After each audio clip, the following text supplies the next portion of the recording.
Bismillahirrahmanirrahim. Alhamdulillahirabbil alamin wassalatu wassalamu ala asyrafil anbiya'i wal mursalin wa ala alihi wa sahbihi ajma'in.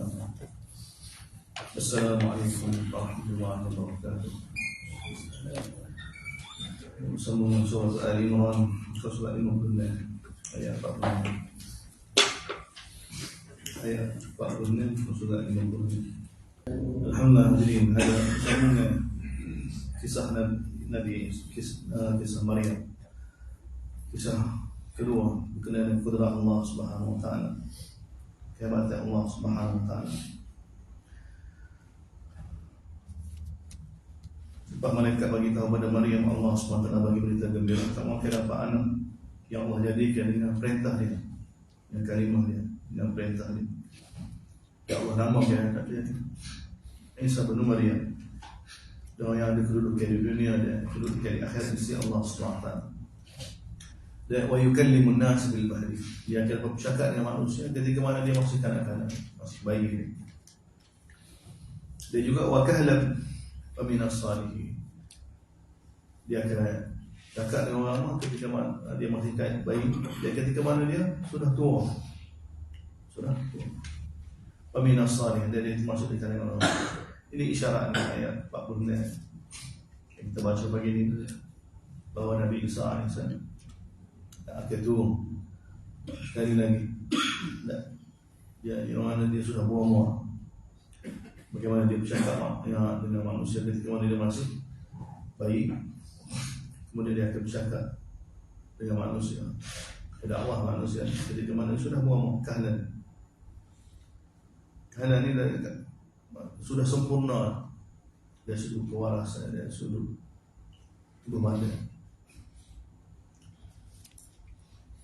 Qalat rabbi, jadi bila diberitahu bahawa dia akan dapat anak, ini ujian Allah SWT kepada Maryam AS, wanita salihah.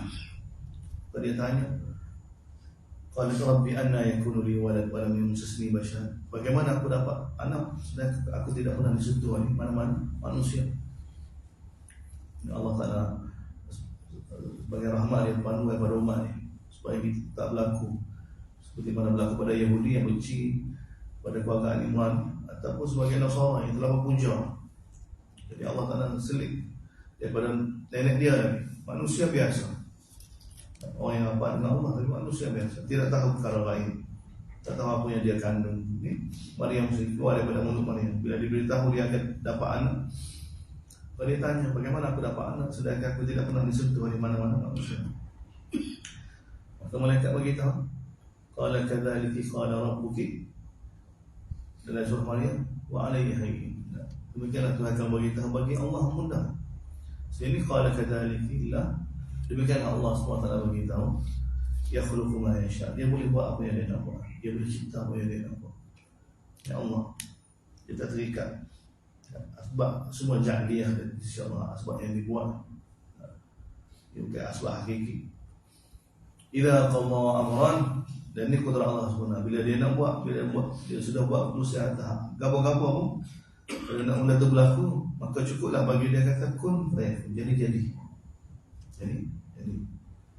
Ni hadirin ni Allah kita, ni yang Rasulullah diutuskan untuk bagi tahu ketika Allah tak pada Allah yang sifat dia lagu ni. Dan semua asbab semua diatur belakang. Allah Ta'ala tunjuk kudrat dia, bahawa layak dia ditaati perintah dia. Dia yang uji kita, keadaan dia yang buat, dan dia uji kita dengan perintah dan larangan dia. Dia tak suruh kita bijak, dan kita sebagai makhluk yang lemah ni, tiba-tiba beritahu perintah kita tak sesuai. Ayah adalah PPH, dia anak umur 8 tahun, bayar kemuk dia tak sesuai pandangnya ayah, tak masuk akal. Dan anak makhluk, ayah makhluk juga, kita makhluk dengan Khalik. Sebenarnya mudah, tapi manusia ni bila dia bijak, dia beta, dia putar belik, dia benda tu jadi susah, riba haram.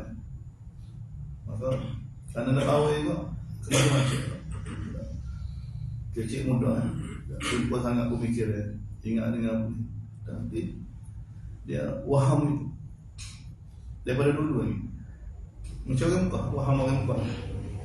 Nabi tahu pada dia, timah satu kalimah ni seluruh anak akan tunduk pada kamu, seluruh ajar sebagai jizyah. Kalimah kamu la ilaha illallah, masuk kalimah illallah. 360 pahala ni boleh buat belakang. Semua hanya Allah. Kecil mudah, tapi nak buat dia bukan masalah kecil mudah. Masalah tidak mahu tunduk pada Allah. Oleh kerana jauh dan cakap pada tentang Allah, cakap pada imannya, jauh tentang kehidupan akhirat. Manusia begitu terjerumus dengan kehidupan dunia ni. Dan kena tipu. Saya terdatai kebisikkan bahawa dan letak perintah Allah Ta'ala tidak ada kejayaan. Tidak ada khilaf dia. Dan letak perintah Allah Ta'ala tidak ada kejayaan, tidak ada keselamatan. Jadi khilaf. Waham kita ni panggil waham. Dia kalau tanya kamu bagi rezeki Allah, saya bagi keselamatan Allah, Allah lah. Dia tengok ni Allah. Bagaimana pun Allah Ta'ala cerita ni bukan ada cerita. Ini semua. Sebab tu surah ni Alif Lam Mim, Allahu la ilaha illa huwal hayyul qayyum. Semua surah ni dibina atas asal ni. Tulisan Allah Al-Hayyul Qayyum. Bagaimana hebatnya Allah. Sudah ayat kursi hebat Allah.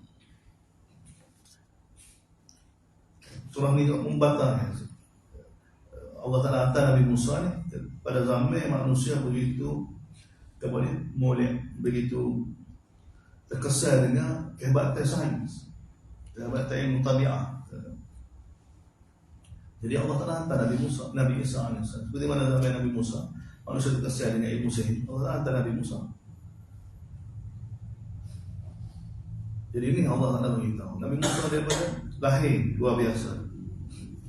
Mata wahyu kita percaya. Dia tengok daripada bayi dia bercakap. Dia ni Allah Ta'ala beritahu tentang kudrat dia.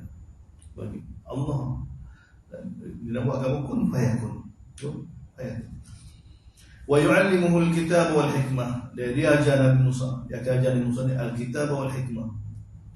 Ibn Katsir bagi tahu al-kitab mana kitabah. Ajar ni.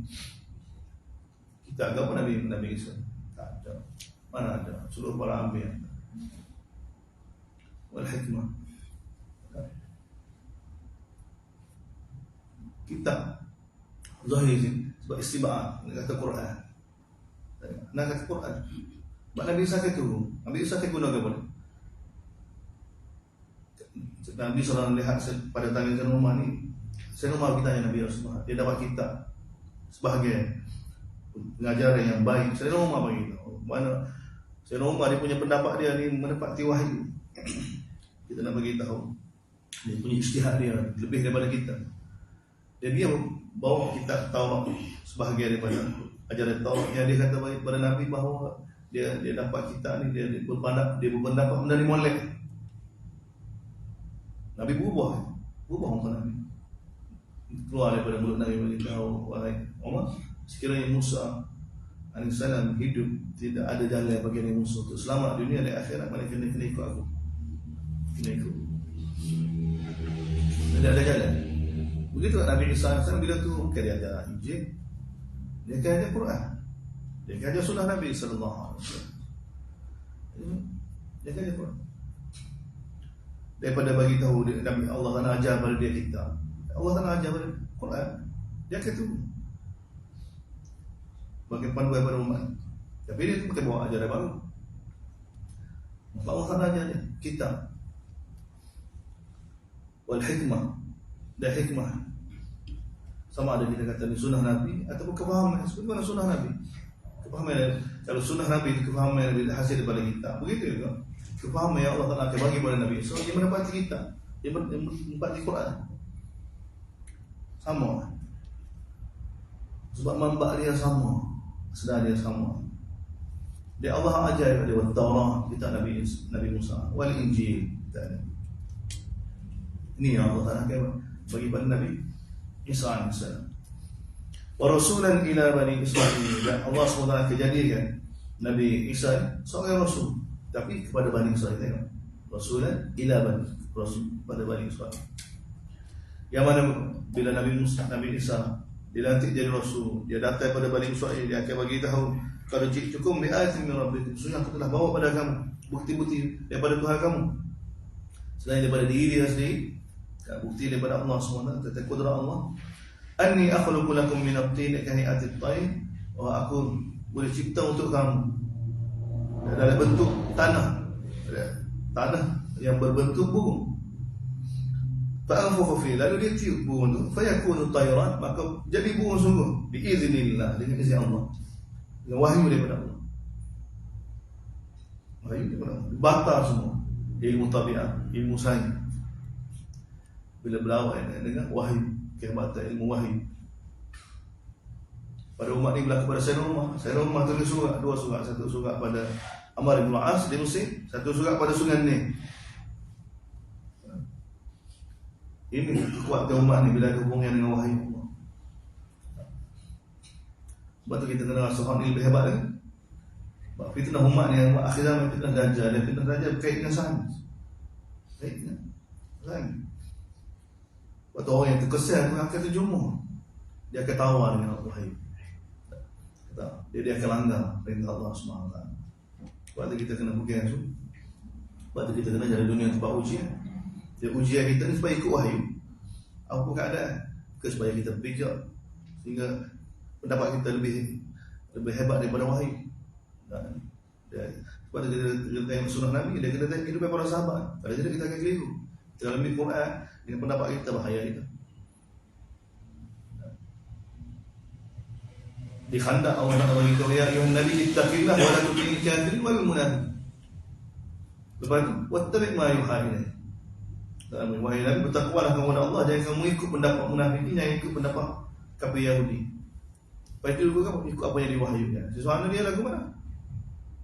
Tuhan Khandaq ni seluruh Arab Sungai Madinah, seluruh Arab, Kelantan ni, seluruh Asia, Malaysia. Tak ada keadaan lebih darurat. Yahudi mari tawar pada Nabi, munafikin mari jumpa Nabi, biar kami deal dengan mereka ni. Tapi kena tanazul, kena toleransi sebahagian, supaya mereka tak sekaya kita. Antara satu darurat sekarang, nyawa kita lebih utama. Tak ada keadaan lebih teruk lagi, lebih daripada itu. Di awal mungkin Nabi tak peduli, bantu Allah, nusrah Allah.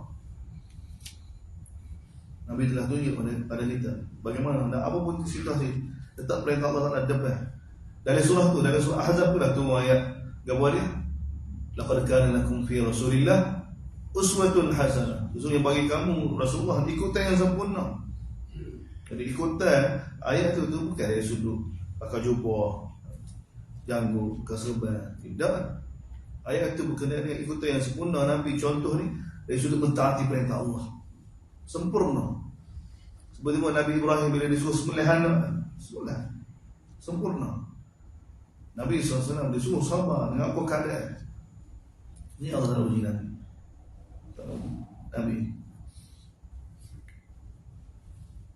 Dan ini Allah Taala tunjuk kudratnya. Melalui Nabi supaya kita takluk dengan wahyu Allah, dengan kitab Allah lebih daripada segala-galanya. Sebab kita bagi tahu surah dimulai dengan alif lam mim ni, kalau kita tak faham, lebih hebat daripada semua PhD. Quran, kalau kita tak faham pun lebih baik daripada segala kefahaman kita yang tidak ada kaitan dengan Quran. Wa ubri'ul akmaha wal abrasa bi tengok. Yang kedua, tak boleh buat bentuk burung, ambil tanah bentuk burung, hidup dengan izin Allah. Dan yang kedua, menyembuhkan al-akmah. Al-akmah ni buta daripada awal, lahir tu buta. Wal abrasa, dan penyakit kusta sembuh. Itu tu dah damen mana semua ni doktor-doktor tak boleh nak buat gambar. Wa uhyil mauta bi idznillah, dan menghidupkan orang mati dengan izin Allah. Wa unabbiukum, dan aku dapat bagi tahu kepada kamu apa yang kamu akan makan, dan apa yang kamu simpan, apa yang kamu sudah simpan, apa yang kamu di rumah kamu. Inna fi dzalika laayatan lakum, demikian itu tanda kebenaran bahawa aku diutus oleh Allah SWT untuk kamu. In kuntum, sekali benar-benar kamu nak beriman. Hujah yang cukup kuat Nabi Isa AS Allah Taala bagi sebagai dalil dia sebagai rasul supaya Bani Israil ikut. Tapi tak ikut juga. Tambah-tambah lagi, wa musaddiqan lima baina yadayhi min at-Taurah. Aku ni, nak kata Nabi Isa AS, apa yang ada bersama, apa yang ada sebelum aku ni, kitab Taurat ni telah membenarkan. Bukan Nabi Isa membenarkan Taurat, dia tak akan jadi hujah. Nabi Isa kemudian jadi hujah. Dia jadi hujah dengan kedatangan Nabi Isa ini sudah dimaklumi oleh ulama-ulama Bani Israel. Dan benda itu sudah termaktub dalam kitab Taurat. Bagaimana kedatangan Nabi kita sallallahu alaihi wasallam sudah termaktub dalam Taurat dan Injil. Barulah jadi hujah. Sebab dia berhujah dengan kitab Taurat. Bani Israel berhujah dengan kitab Taurat. Dan Nabi Musa, kitab Taurat yang ada sebelum aku, kata Nabi Isa, telah membenarkan aku. Wa li uhilla lakum ba'dal ladzi hurrima 'alaikum. Dan Allah SWT telah bagi kepada Nabi Isa supaya dapat menghalalkan sebahagian apa yang telah diharam. Sesuai seperti mana Ibnu Katsir beritahu, bukan nas, maksud tidak. Ayat ini yang diringai, yang diwahyukan oleh Allah SWT melalui perantara Nabi Isa AS kepada Bani Israel. Kerana kesilapan Bani Israel sendiri. Jadi syariat Nabi Isa lebih ringan sebagai rahmat, seperti mana syariat kita lebih ringan lagi. Dia sudah amalan. Wajibtukum bi ayatin min rabbikum, dan aku telah bawa kepada kamu bukti-bukti daripada Tuhan kamu, maka fattaqullaha wa ati'un, bertakwalah kepada Allah dan ikutlah aku. Dan innallaha rabbi wa rabbukum, Allah datang. Ayat ini tak pernah tinggal, baik dari surah Maryam, baik dari surah. Tapi walau bagaimanapun tengok, bila dakwah ditinggalkan, amar ma'ruf ditinggalkan, bagaimana mula berlaku bid'ah dan berlaku syirik, sehingga orang semua Nabi Isa pula tengok ramai dia mari, innallaha rabbi wa rabbukum fa'budu, sesungguhnya Allah Tuhanku dan Tuhan kamu, fa'buduhu, sembahlah hanya dia. Hadza siratul mustaqim, inilah jalan ini dakwah Nabi Isa AS. Mudah, tapi tak kena pusing. Suruh Nabi Isa. Kita sampai kita sekarang. Suruh Nabi kita. Nabi kita lain. Dia akak dipuja-puja sehingga suruh Nabi. Puja. Mula jalur yang cara yang sama. Setan tolong, iblis tolong. Dia pernah sesatkan satu umat. Kita boleh tengok bagaimana dipusing. Bukan setakat Nabi Isa, semua dia puja Tuhan itu. Dan ini dakwah Nabi Isa AS. Innallaha rabbi wa rabbukum fa'budu, hadza siratul mustaqim.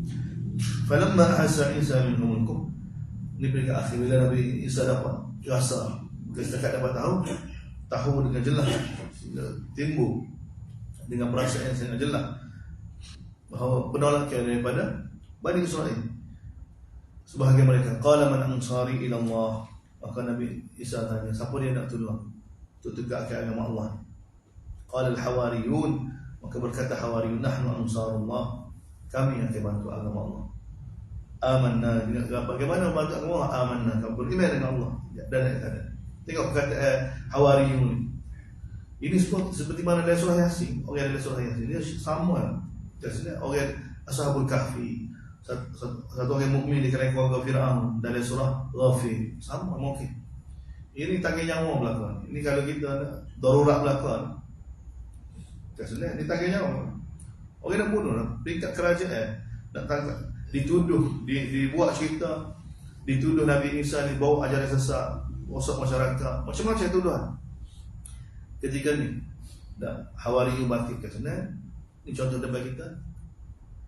Amanna billah, tapi Allah Taala kata akhir, kami beriman dengan Allah, wa syahad bi anna muslimun, sesungguhnya kami ni orang muslim. Sama ya di sana.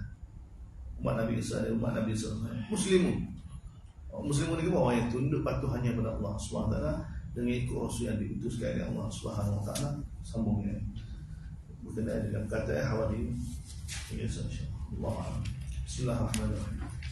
Alhamdulillah. Allahumma fitna lima tuhibbu wa tarda wa ja'alna akhirana akhir. Radina billah wa Islam.